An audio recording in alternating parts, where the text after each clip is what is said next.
নমস্কার বন্ধুরা, কেমন আছো সবাই? বংশরাবণীর নতুন একটা ব্লগে তোমাদের সকলকে স্বাগত। এতদিন বন্ধুরা জেনেই গেছো আমি একজন ডেইলি লাইফস্টাইল ব্লগার। আমার সাধারণ জীবনশৈলী প্রতিদিন তোমাদের সঙ্গে শেয়ার করাই হচ্ছে ভিডিওর মুখ্য ব্যাপার। তবুও প্রতিদিন কমেন্ট সেকশানে দু একটা কমেন্টস আসতেই থাকে। কেউ বলে শ্রাবণী, কেউ বলে শ্রাবণীদি যে বাস্তু নিয়ে কিছু বলো। আরও অনেক প্রশ্ন এসে জমা হয়েছে।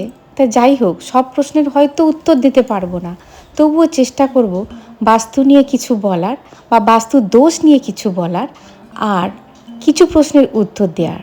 প্রতিদিনকার ভিডিও রিকোয়েস্ট থাকে না স্কিপ না করে দেখার, তবে এই ভিডিওই বলবো স্কিপ না করেই দেখার চেষ্টা করবে, তাহলেই বুঝতে পারবে যদি বোঝার চেষ্টা করো বা জানার চেষ্টা করো। বাস্তু কথাটা খুব ছোট, তাই না? কিন্তু এর ব্যাপার আছে অনেক কিছু। বাস্তু কথাটা সংস্কৃত শব্দ আর এটার বাংলা শব্দ হচ্ছে আবাস। আমরা সবাই জানি বাস্তুর মধ্যেই থাকেন বাস্তু দেবতা। এই বাস্তু দেবতাকে নিজে হাতে করে তৈরি করেছিলেন স্বয়ং ব্রহ্মা। তাহলে বুঝতে পারছো বাস্তু দেবতার কতখানি ক্ষমতা থাকে।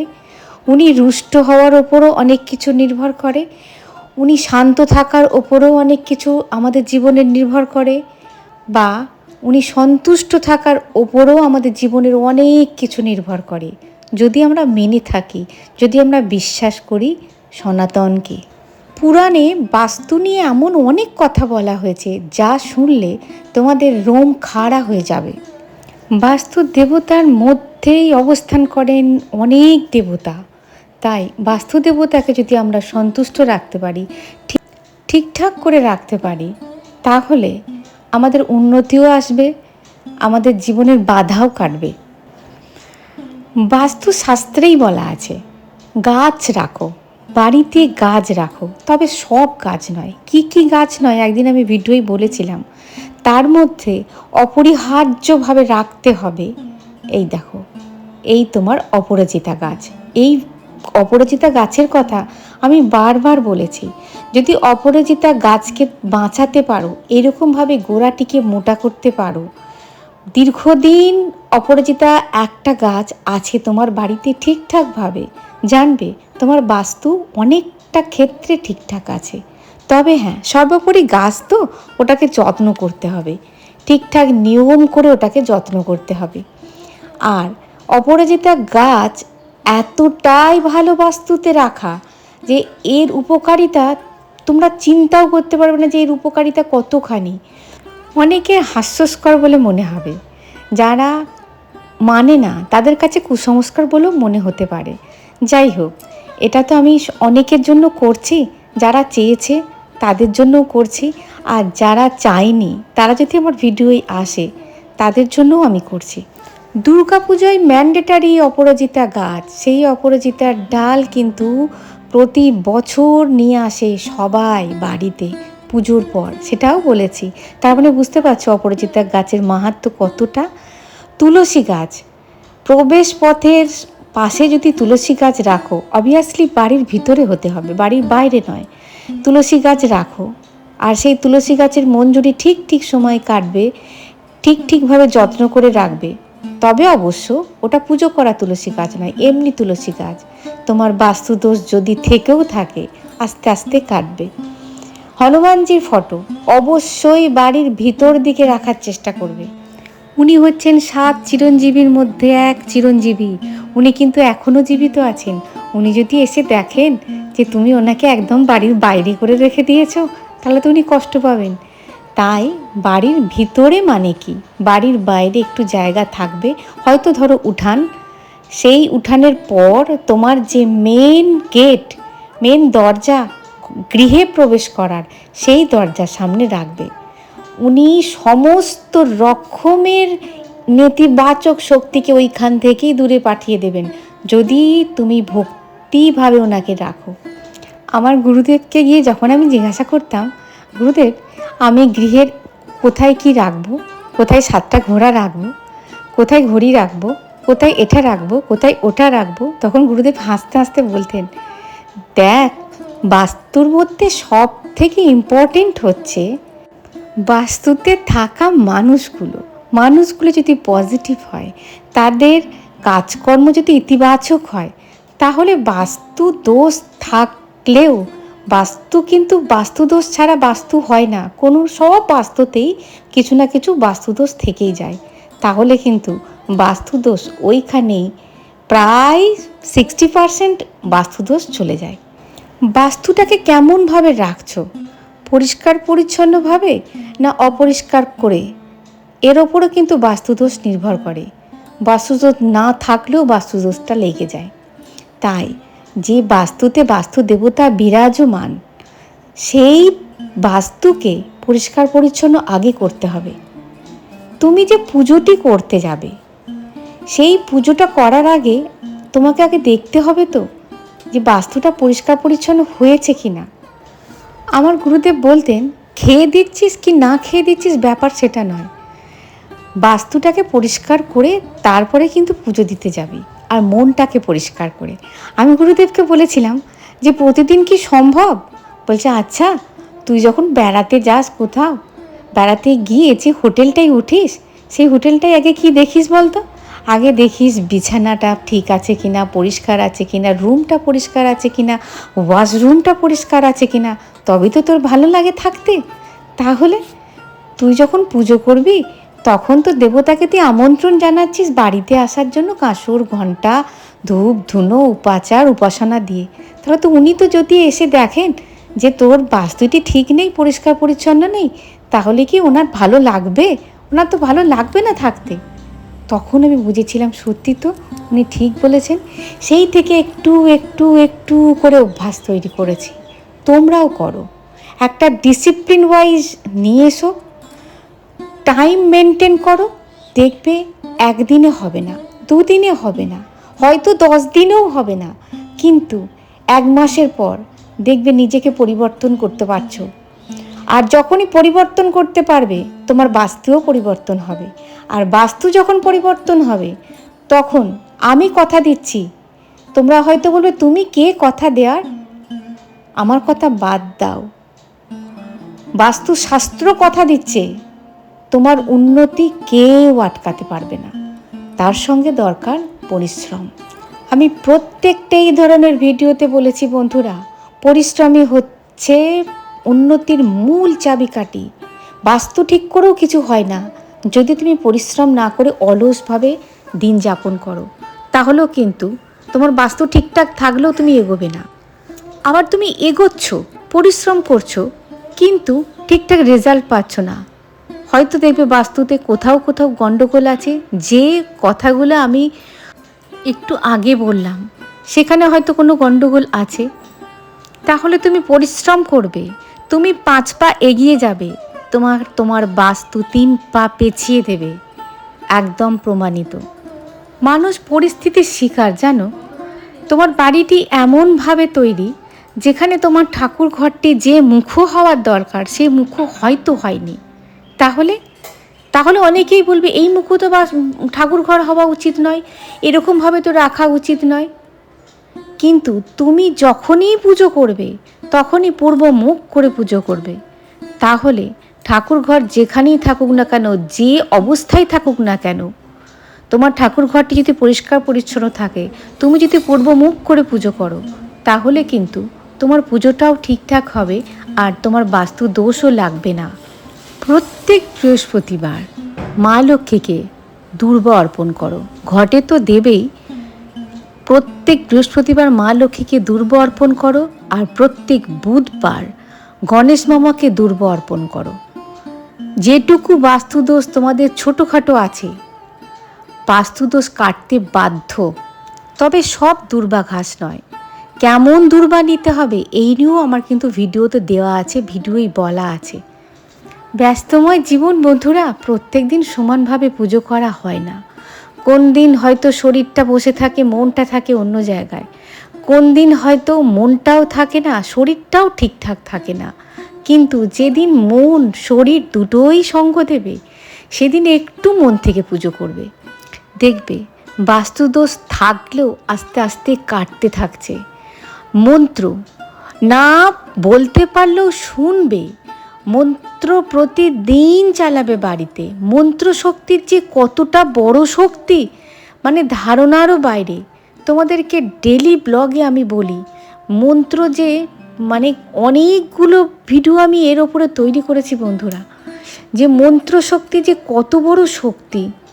তবে হ্যাঁ, একটা কথা বলছি, আমার গুরুদেবও বলতেন, মন্ত্র উচ্চারণ করলি আর বলতে আরম্ভ করলি, মন্ত্র মুখস্থ করলি আর বলতে আরম্ভ করলি, এটা নয়। মন্ত্র যেটা বলবে একদম বুঝে বলবে, একদম ঠিকঠাকভাবে বুঝে বলবে যে এই মন্ত্রের মধ্যে কি আছে। দেখবে মন একাত্ম যখন করতে পারবে বোঝার পর, তখন দেখবে একটা পজিটিভিটি এমন ক্রিয়েট হবে যেটাতে তোমার বাস্তুদোষ থাকলেও বাস্তুদোষ কাটতে বাধ্য। প্রদীপের কথা তো আর নতুন করে বলার কিছু নেই। প্রদীপ নিয়ে অনেক ভিডিও করেছি আমি।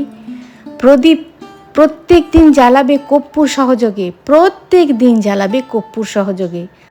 প্রত্যেক দিন প্রদীপকে সম্মান জানাবে। যে প্রদীপ তোমার প্রত্যেক দিন শুভকামনা করছে তোমার বাস্তুর, তাকে প্রত্যেক দিন সম্মান জানাবে। প্রদীপ মন্ত্র আমি লিখে দিয়েছি, বলে দিয়েছি, তাও আর একবার বলছি, শুভং করতি কল্যাণম আরোগ্যম সুখ সম্পদম শত্রুবুদ্ধি বিনাশায় দীপজ্যোতি নমস্তুতে। হে প্রদীপের প্রজ্বলিত শিখা, তুমি প্রণাম নাও। তুমি আমার বাস্তুকে দেখো, যেন নেতিবাচক শক্তি এসে বাসা না বাঁধতে পারে। প্রত্যেক দিন বলবে, যদি সংস্কৃতটা উচ্চারণ করতে নাও পারো এইটুকু বলবে যে তুমি আমার প্রণাম নাও। সপ্তাহে 8টা ব্লগের মধ্যে, 7টা কি 8টা ব্লগের মধ্যে আমি অন্তত 2-3টে ব্লগ তোমাদের শেয়ার করি ঠাকুর পুজো করার। কেন বলো তো? আমি নিজের জীবন উপলব্ধি করেছি, তোমাদেরও বলছি, এই নিত্য পুজো যদি ঠিকঠাকভাবে হয়, মন থেকে হয়, মন দিয়ে হয়, দেখানোর জন্য নয়, মন দিয়ে হয়, মন থেকে হয়, তাহলে বাস্তুদোষ যা যা আছে তোমাদের প্রত্যেকজনকার আস্তে আস্তে কাটতে থাকবে। এরা নিজেরাই বুঝতে পারবে, এই জিনিসটা তোমরা নিজেরাই উপলব্ধি করতে পারবে যে আগে কি ছিল আমার বাড়িটা, এখন কি হয়েছে। অবশ্যই কাটবে বন্ধুরা, একবার বিশ্বাস করে দেখো। তুমি কি উপাচার দিলে, কি উপাচার সহযোগে পুজো করলে, সেটা বিষয় নয়। কি ফলমূল তুমি এনে দিলে ভগবানকে, সেটাও বিষয় নয়। বিষয় হচ্ছে তুমি কতটা পরিষ্কার পরিচ্ছন্ন রেখেছো, কতটা ভক্তি সহযোগে পুজো করছো, আর কতটা নিজে পজিটিভ হয়ে পুজো করছো। আর পুজো করার আগে আচমন মন্ত্রটা অবশ্যই বলবে, তাহলে দেখবে পুজো করার 100% ফল তুমি পাবে। আচমন মন্ত্রও তোমাদের আমি বলে দিয়েছি। আর হ্যাঁ, যে উপাচার দিয়ে পুজো করবে সেই উপাচারগুলি যেন পরিষ্কার পরিচ্ছন্ন থাকে। আমরা যখন খেতে বসি তখন তো আমাদের জায়গাটা পরিষ্কার থাকলে ভালো লাগে, নয় কি? আমরা যখন শুতে যাই, খেতে বসি, বা যেখানটায় বসি সেখানটা পরিষ্কার থাকলে ভালো লাগে, ভগবানেরও ভালো লাগবে। আর ভগবানের ভালো লাগলে ভগবান তোমার বাড়িতে আসবেন না মানে অবশ্যই আসবেন। আর উনি যখন আসবেন, জানবে বাস্তুদেবের মধ্যে অনেক দেবতার অবস্থান আছে। সুতরাং বাস্তুদেব যদি খুশি হন, দেবতারা যদি খুশি হন, তাহলে তো বাস্তুদোষ কাটতে বাধ্য, নয় কি? পুজো করার পর 5-7 মিনিট পর অবশ্যই ফল প্রসাদ দোকান থেকে তুলে নেবে, রেখে দেবে না, ওতেও কিন্তু বাস্তুদোষ লাগে। আমরা হচ্ছি মাছে ভাতে বাঙালি, মাছ হবে না তাই কখনো হয়? মাছ তো আমাদের নিত্যদিন হয়। মাছ প্রত্যেকটা শুভ কাজে লাগে, এমন কি শ্রাদ্ধেও লাগে। ওটা কিন্তু শুভ কাজ নয়, কিন্তু শ্রাদ্ধেও মাছ লাগে আমাদের, নয় কি? মাছ শুভ, কিন্তু মাছের গন্ধটা শুভ নয়। তাই মাছ বা মাংস যেদিন করবে, রান্নাঘর পরিষ্কার পরিচ্ছন্ন করবে। তোমরা হয়তো অনেকেই বলবে, তুমি কি শ্রাবণে আমাদের প্যানিক ধরাবে? না বন্ধুরা, এটা তোমাদের ভালোর জন্য বলছি। এটা আমি উপলব্ধি করেছি, এটা আমি শিখেছি খুব ভালো জায়গা থেকে, জেনেছি খুব ভালো জায়গা থেকে, সেজন্যই বলছি। মাছের আঁশটে গন্ধ যদি তোমার রান্নাঘরে থেকে যায় মাছ রান্নার পর, তাহলে কিন্তু ইতিবাচক শক্তি আকর্ষণ করবে তোমার রান্নাঘরে অনেক বেশি। আর নেতিবাচক শক্তি যদি এসে গেড়ে বসে, তাহলে বাস্তু যখন একটু নড়বড়ে হবে, দুর্বল হবে, তাহলে তো বাস্তু দোষ লাগবেই। তাই সেই দিকটাও খেয়াল রাখতে হবে। মাছ মাংস রান্নার পরেই ভালো করে রান্নাঘরটি পরিষ্কার করে নেবে, যেন আষ্টি গন্ধটা রান্নাঘর থেকে না পাওয়া যায়। রান্নাঘর কিন্তু আমাদের কি বলবো, ওটাও কিন্তু আমাদের একটা খুব পবিত্র জায়গা। যেই রান্নাঘরে রান্না হয়, সেই রান্নাঘরে মা অন্নপূর্ণার বাস, মা লক্ষ্মীর বাস। সুতরাং সেই রান্নাঘরটা তো প্রথমত পরিষ্কার পরিচ্ছন্ন রাখতেই হবে, এমনকি যেন আষ্টে গন্ধ না বেরোয়। দেখো, রান্নাঘর সবাইকার সমান হয় না। আমার লক্ষ্য করে দেখছো, ডান দিকে কিন্তু আমার সিঙ্ক, যেটা বাস্তুতে চলে না, কিন্তু কিছু করার ছিল না আমার, আমি ছুটে গেছিলাম সেই জায়গায় যে আমি করে ফেলেছি, বা আমার আর করার অপশান নেই, আমার বাঁ দিকে সিঙ্ক করার অপশান নেই। তাহলে কি হবে গুরুদেব? বলছে বিশাল ক্ষতি হয়ে যাবে। হাসতে হাসতে বললেন, ওরে বাবা, ডান দিকে সিঙ্ক হয়েছে তো কি হবে, তুই আদার্স যে জিনিসগুলো রান্নাঘরের, সেইগুলো ঠিকঠাক করেছিস কি? পরিষ্কার পরিচ্ছন্ন করে রাখিস কি? ধূপধুনো দেখাস কি? দেখাবি, ওটা কোনো কিছু ব্যাপার নয়। তোমাদেরকে আমি বলেছিলাম, কিন্তু তোমরা এইগুলোকে নিয়ে প্যানিক করবে না।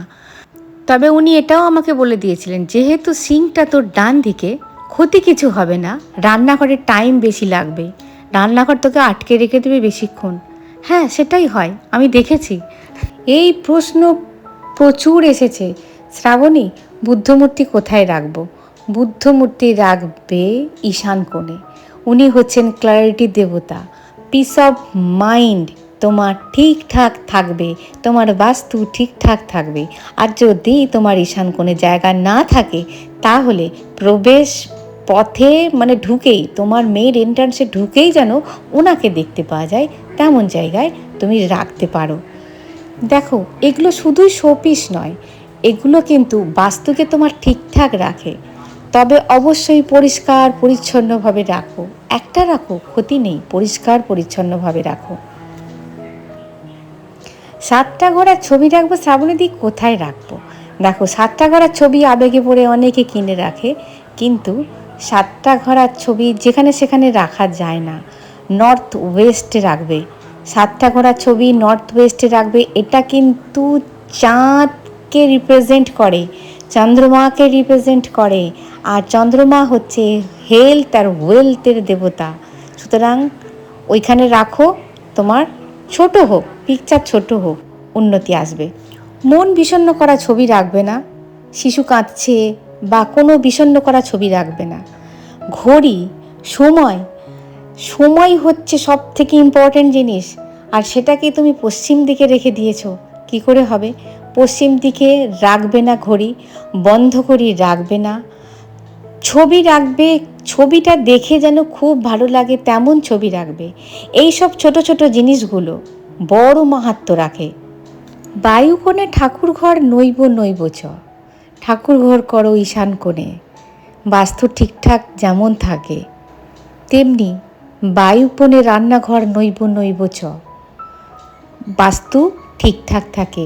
বাদবাকি পরিকাঠামোগত গণ্ডগোল একটু আধটু হতেই পারে, কিন্তু আবেগের বশে আমরা বাস্তুদোষ নিয়ে আসি কী থেকে বলো তো?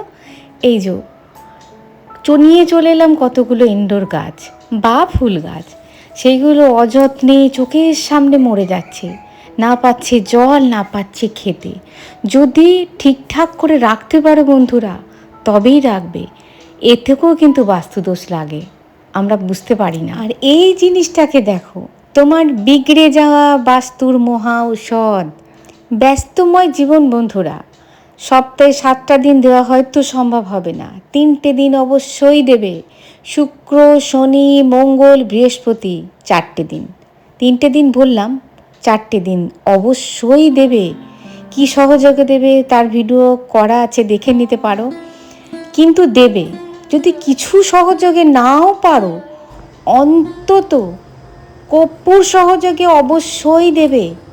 কর্পূর যে বাস্তুর ক্ষেত্রে কতটা ভালো, কতটা লাভজনক, কতটা ইতিবাচক শক্তিকে ক্রিয়েট করে, নেতিবাচক শক্তিকে ঘাড় ধাক্কা দিয়ে টেনে ঘর থেকে বার করে দেয়।